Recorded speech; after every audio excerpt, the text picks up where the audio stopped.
আপনি অতীতে শিক্ষার্থীদের সকল আন্দোলনে শিক্ষার্থীদের পক্ষে ফেসবুকে কাভারেজ করেছেন, মিডিয়ার কাজ করেছেন। এবার কেন ব্যতিক্রম শিক্ষার্থীদের বিরুদ্ধে গেলেন? শিক্ষার্থীদেরকে ফার্মের মুরগি বলার পরও কেন আপনি শিক্ষামন্ত্রীর পক্ষে অবস্থান নিলেন?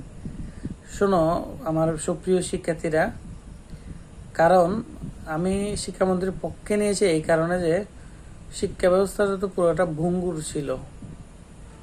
তিনি আস্তে আস্তে এটাকে স্বাভাবিক অবস্থায় নিয়ে আসতেছেন। হয়তো বা শুরুতেই পারেন নাই। এখন এই স্বাভাবিক অবস্থা যদি তোমরা যদি বলো ওনার পদত্যাগ, তাহলে সেই আবার কি ওই ছেড়ে দে মা কে দে বাঁচি, এরকম একটা কথা আছে না, ওই টাইপের হয়ে যাবে।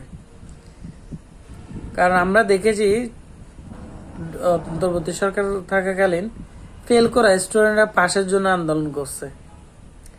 এখন এই আন্দোলন যদি সফল হয়, দেখা যাবে ভবিষ্যতে এসএসসি অল সাবজেক্ট ফেল, ওরাও আন্দোলন করবে, ওদেরকে পাস দিতে হবে।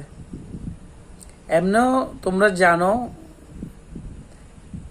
এ প্লাস কারি এ প্লাস পেয়ে কি হবে যদি বাংলাদেশে তাদের কর্মসংস্থান করা না হয়।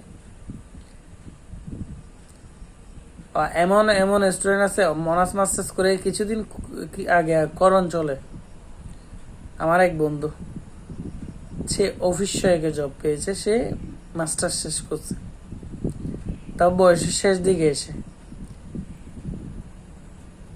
তো এই পড়াশোনা দিয়ে কি হবে? আমাদের একটা স্টুডেন্ট বলছে, ওর সাথে আমি মানে একমত, আমাদের এডুকেশন সিস্টেমটাই পরিবর্তন করতে হবে। আদৌ কি বাংলাদেশে এডুকেশন সিস্টেম পরিবর্তন হবে? এখানে শিক্ষামন্ত্রী একজন, হ্যাঁ, তার সাথে কাজ করতেছে আরো 1000 জন আমলা। এদেশের মূল সমস্যা আমলারা।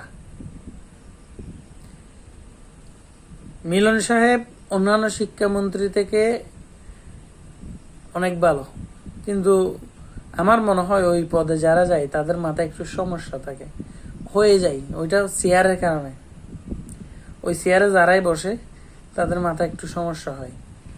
তো আমার মতে মন্দের ভালো। অন্যান্য শিক্ষামন্ত্রী আমরা দেখেছি, বিশেষ করে আমি দেখেছি, ওনাদের চেয়ে আমার মিলন সাহেবকে অনেক ভালো লেগেছে এবং তিনি আস্তে আস্তে চেষ্টা করতেছেন পরিবর্তন করার। সিস্টেম তো ভাই একদিনে পরিবর্তন হয় না। 2 বছরে অন্তর্বর্তী সরকার কিছুই করতে পারে নাই, আর 6 মাসে এসে এই শিক্ষামন্ত্রী কি পরিবর্তন করবে? একটা 6 মাসে আর কি আশা করা যায়? একটু সময় দেন ওনাকে।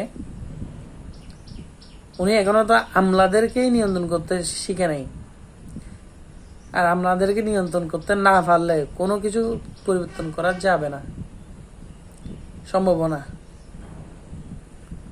আশা করি শিক্ষার্থীরা ভুল বুঝবে না, আমি তোমাদের বিপক্ষে এই কারণে যে, কারণ এখন দেশে চলতেছে প্রাকৃতিক দুর্যোগ। এই দুর্যোগে এইসব বিষয়গুলো আনাটা আসলে অযৌক্তিক।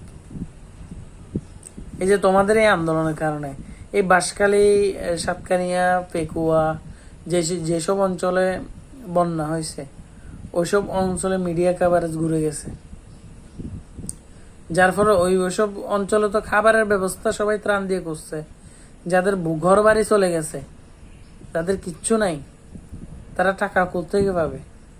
সরকারও ওই দিক থেকে ফোকাস দিয়ে পুরোপুরি তোমাদের দিকে ফোকাস দিছে। তার মধ্যে ষড়যন্ত্রকারীরা তোমাদেরকে ব্যবহার করবে। এই কারণে আমি তোমাদের বিরুদ্ধে।